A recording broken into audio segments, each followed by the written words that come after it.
안녕하세요. 와인의 장우성입니다. 와인의 이준형입니다. 네. 경제지표가 좀 따분하긴 한데, 그래도 이렇게 보시게 되면, 아, 그래서 그랬구나. 뭐, 이래서 그, 금리를 이래서 동결했구나. 올리지 못하고 있는 상황이구나.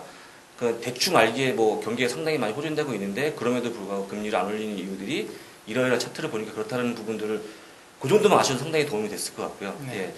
일단은 오늘 두 가지인데, 그, 수출입 물가, 그 다음에 산업 생산에 대해서 알아보도록 하겠습니다.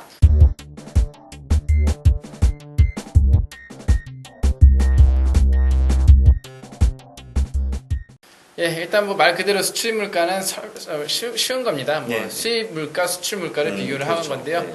뭐 한번 다 같이 한번 네. 보시면서 설명드리도록 하겠습니다. 발표일 같은 경우는 이제 전월 데이터를 매월 이제 둘째 주에 장 전에 발표를 하는데요. 8시 30분에. 중요도 같은 경우는 D입니다. 예, 중요가 그렇게 중요하진 않은데 그래도 물가에 영향을 좀 그렇죠. 주기 때문에 네, 그렇죠. 아주 이렇게 낮다고는 볼 수 없고요, 사실은. 뭐 수출 물가라든가 수출 물가, 수입 물가가 조금 더 이제 인플레이션 우려에 좀 작용을 하기 때문에 좀 눈여겨봐야 될 것 같고요. 네. 자세한 내용은 밑에 이제 차트 그 주소를 보가지고 보시면서 정확하게 좀 보시면 될 것 같고요. 네. 네. 뭐, 중요하지 않지만 아까 말씀하신 대로 이게 또 인플레이션 이런 부분들에 좀 영향을 미치는 지표이기 네. 때문에 간단하게만 좀 알아보도록 하겠습니다. 내용을 먼저 말씀해 네, 주시죠. 내용을 한번 들어가 보겠는데요. 제가 간단하다 그랬지만 또 깊게 파고들면은 환율까지도 들어가야 되기 때문에 한번 간단하게 최대한 간단하게 설명드리도록 하겠습니다. 내용 한번 보시겠습니다. 일단은 이제 그 말 그대로 수출이라는 건 수입 물가의 가격 변동을 말해주는 지표인데요. 달러의 강세라는 약세라든가 이런 환율의 움직임과 상당히 밀접한 관계가 있습니다. 그렇죠.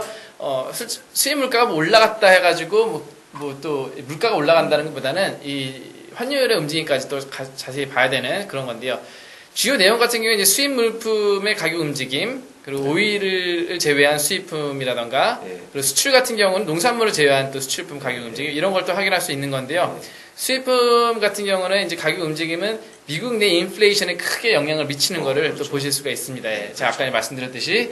왜냐하면 수입품이 이제 예를 들어서 미국 통화가 미달러 약세를 보여가지고 뭐 수입품이 이제 가격이 올라가게 되면은 인플레이션이 높아지기 때문에 그만큼 또 경기에 이제 크게 영향을 미치고 금리 인상이라던가 이런 걸 또 불러들일 수가 있기 때문에 그렇게 이제 해석을 하실 때 보시면서 그렇게 해석하시면 될 것 같습니다. 판단을 바로 보도록 하겠습니다. 판단 다시 한번 보시죠. 이제 달러가 강세를 보일 때는 당연히 물가가 하락을 하겠죠. 네. 그리고 달러가 약세를 보이면은 수입 물가가 또 오르는 그런 모습을 볼 수가 있는데요. 오펙 같은 경우는 이제 오일 이제 그 그룹인데요. 오펙 결정의 변동성이 이제 커지기 때문에 오일은 일부러 제외를 하고 수입 물가를 결정하는 경우가 이제 콜 뭐 해가지고 이렇게 또 따지기도 하고요.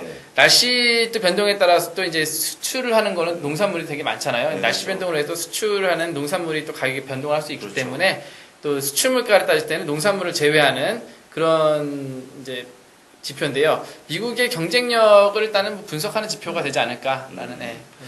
그러니까 이제 간단하게 다시 한번 좀 정리해드린다면 수입품이 이제 인플레이션 일으킨다는 부분들을 뭐냐면 물론 아까 이제 수입 물가를 계산할 때 오일을 뺍니다. 왜냐하면 오일을 빼지 않게 되면 오일은 오펙에 의해서 가격이 정말 급등락하잖아요. 어떻게 하겠다. 그럼 올라가고 내려가고 하는데 그것까지 포함시키면 너무 이 수입 물가 자체가 변동성이 너무 커지기 때문에 그걸 빼놓는데 마찬가지로 오일을 빼놓고 예를 들어서 뭐 어떤 물품이 있는데 오일 가격을 예를 들자면 오일 가격이 많이 올라가게 되면 여러 가지 물가가 다 올라가잖아요. 그렇죠. 기름값이 올라가면 차비도 올라가고 교통비도 올라가고 그러면 이제 그게 당연히 이제 인플레이션을 일으키게 되기 때문에 수입 물가 같은 경우에는 사실 인플레이션에 영향을 미치는 지표이기 때문에 좀 관심 있게 보셔야 될 것 같고요.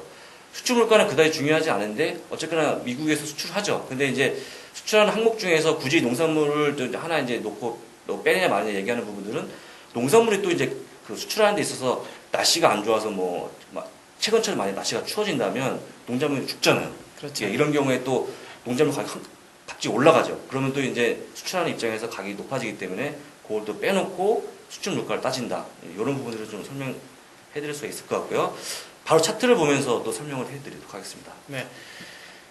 차트를 한번 보시죠. 차트 보시게 되면은 글쎄 뭐 차트 딱히 늘 비슷한 말씀을 드리는 건데요. 일단 익스포트 임포트를 비교한 차트라고 보시면 됩니다. 근데 비슷하게 움직이는 걸 볼 수가 있고요. 그리고 크게 크게 차이가 나지 않는다는 것을 또 눈여겨보셔야 될 것 같습니다. 왜냐하면 이제 그만큼 수출을 많이 하는 만큼 수입을 또 한다라는 그런 걸 눈여겨보셔야 되는데요. 일단, 좀 특이한 사항 같은 경우는 미국 같은 경우는 원래 이제 수입을 더 많이 하는 기업인데 물가로 따지면 수출 물가가 더 높다라는 걸 보실 수가 있습니다. 일반적으로 수출이 좀 더 수출 물가가 좀 더 높고 수입 물가가 좀 낮은 당연한 거죠. 수입 물가가 더 낮다라는 것은 달러가 그만큼 강세를 보인다라는 거고요. 그렇기 때문에 일반적으로 수출 물가가 좀 더 높다라는 걸 보실 수 있을 것 같습니다. 뭐 다시 말씀드리지만 여기서 이제 보면 이제 오일을 제외했고요. 수입 물가는 수출 물가 농산물을 제외한 그런 차트의 모습이었습니다. 그다음에 다음 차트가 또 있네요. 다음 차트는 이제 아까 말씀하셨듯이 오일을 빼지 않고 그렇죠. 그리고 농산물 가격을 빼지 않고 그냥 그대로 적용했을 때의 모습인데요. 그만큼 변동성이 큰 걸 보실 수 있을 겁니다. 한번 차트 보시죠. 차트 보시게 되면은 역시나 큰 변동성을 보여주는 아까 전에는 이제 임포트랑 익스포트랑 비슷하게 움직이면 많이 차이가 나잖아요. 이게 왜냐면은 오펙이라는 건 오일 가격이 크게 움직이면서 특히 오일 가격이 많이 움직이죠. 그러면서 이제 익스포트랑 크게 차이가 나는 그런 모습을 볼 수가 있기 때문에 그래서 많은 분들이 이제 지표를 볼 때 오일 가격을 제외한 수입 물가를 많이 보시는데요. 일단 이 차트를 보시면서 그것만 눈여겨보시면 될 것 같습니다. 코어 임포트 가격과 그냥 임포트 가격의 차이점이 뭐냐, 그리고 어떤 게 이제 오일 가격을 뺐을 때와 적용했을 때가 어떻게 차트가 차이가 나느냐, 이걸 분석을 보시면 될 것 같은데, 전 개인적으로 오일 가격을 제외하면 안 된다고 생각하는 사람 중에 한 명인 게, 아까 말씀드렸듯이 오일 가격이 올라가면은 전체적인 물가가 올라가게 돼 있거든요. 근데 그걸 중요한 것을 굳이 제외하고 분석을 한다 그러면 저는 좀 모순이 있다라고 보기 때문에 개인적으로는 그렇게. 그러니까 뭐 CPI도 코어 CPI가 그냥 CPI가 있잖아요. 그렇죠. 그거는 이제 그 두 가지를 다 같이 보면서 하시면 좀 도움이 될 것 같습니다. 비교 분석을 해야 하는 거죠. 그렇죠. 그다음에 이제 그 산업 생산이라고 하는 이제 지표가 있는데, 요거는 사실 중요도가 낮다고 볼 수가 좀 없는 부분들이 뭐냐면, 산업 생산 전체적인 이제 생산을 하는 데 있어서 사실 경기의 어떤 호전이라든지 아니면 후퇴에 대해서 상당히 좀 민감하게. 그렇죠. 당연히 이제 경기가 안 좋으면 생산량이 줄어드는 거고요. 경기가 좋아 생산량이 늘어나는 거기 때문에 그 관련한 지표 중에서는 그나마 좀 중요한 지표이기 때문에 제가 준비했는데 뭐 진행할까요? 네, 산업 생산은 말 그대로 산업 전체적인 이 생산을 말하는 건데 뭐 제조업이라든가 광업, 유틸리티 이걸 전부 다 포함한 거기 때문에 전체적인 흐름을 한눈에 볼 수 있는 그런 차트이기 때문에 또 눈여겨봐야 될 것 같습니다. 일단 발표일 한번 살펴보겠습니다. 발표일 같은 경우는 전월 데이터를 발표합니다. 그래서 매월 중순에 15일 날 이제 오전에 9시 15분에 장 초반에 발표를 하는데 중요도는 B입니다. 왜냐하면 한눈에 모든 데이터를 볼 수 있는, 그리고 또 전월 데이터를 빠르게 볼 수 있기 때문에 이렇게 보시면 되고요. 밑에 주소에서 자세한 내용을 원본으로 또 찾아보실 수 있고요. 그럼 바로 내용을 좀 볼까요? 내용이요? 내용 같은 경우는 이제 이게 대표적인 경기 동행 지표라고 보시면 되는데요. 아까 말씀드렸듯이 제조업이라던가 광업, 유틸리티 업종의 생산량을 측정하는 그런 지표라고 보시면 되고요. 제조업 분야가 제일 큰 비중을 차지하고 있는데요. 공장 가동 시간하고 상당히 밀접한 관계가 있다고 보시면 됩니다. 공장 가동 시간이 늘어날수록 그만큼 생산량이 늘어나겠죠. 뭐 생산량이 있지도 않은데 공장 가동 시간이 늘어나진 않을 테니까요. 유틸리티 같은 경우는 이제 날씨와 또 상관이 깊고 이제 혹한기라던가 뭐 호석일 때 생산량이 또 부쩍 늘어나는 그런 걸 보실 수가 있습니다. 유틸리티 뭐 가스 이런 거니까 연료. 그렇죠. 뭐 날씨가 안 좋으면 많이 쓰죠. 그런 거기 때문에 뭐 당연한 내용이고요. 코미디 차트는 뭐 그냥 보시면 한번 참고로 보시면 될 것 같고, 판단만 좀 정리해 볼까요? 이 차트를 보시고 판단하시는 거는 간단하게 뭐 얼마나 경기가 좋아지느냐 안 좋아지느냐 볼 수가 있는데요. 공장 가동률 같은 경우를 측정하는 지표로 사용하는 이제 산업 생산 지표 같은데, 경기의 호황이라든가 불황을 나타내는 지표라고 보시면 됩니다. 경기 호황일 때 공장 가동률이 그만큼 늘어나고 산업 생산이 늘어나겠죠. 그리고 안 좋을 때는 공장 가동률이 그만큼 줄어들고 산업 생산도 줄어드는. 이제 페드 역시 한 해 경장 성장률 측정할 때 이 지표를 이제 산업 생산 지표를 사용하는 지표이기 때문에 뭐 우리도 이렇게 보면서 일반 투자자도 보면서 참고를 하시면 될 것 같습니다. 그렇습니다. 차트는 또 뒤에 나오고 있는데 뭐 여느 차트하고 뭐 틀린 게 없습니다.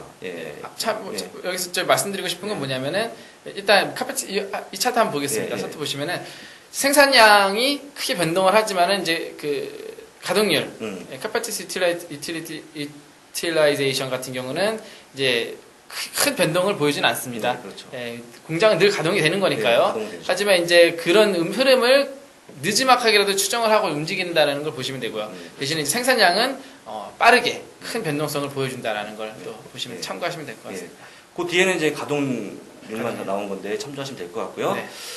자, 그러면 그 전체적인 그 전반적으로 이제 생산이 되는 그런 부분들을 측정하는 이제 산업 생산까지 알아봤는데 저희가 이제 거의 한 80% 정도는 다 정리가 된 것 같아요. 빠른 시간 안에 한 20%까지 해서 전부 다 경제 지표를 한번 살펴보도록 하겠습니다. 자, 오늘 여기서 줄도록 할까요? 감사합니다.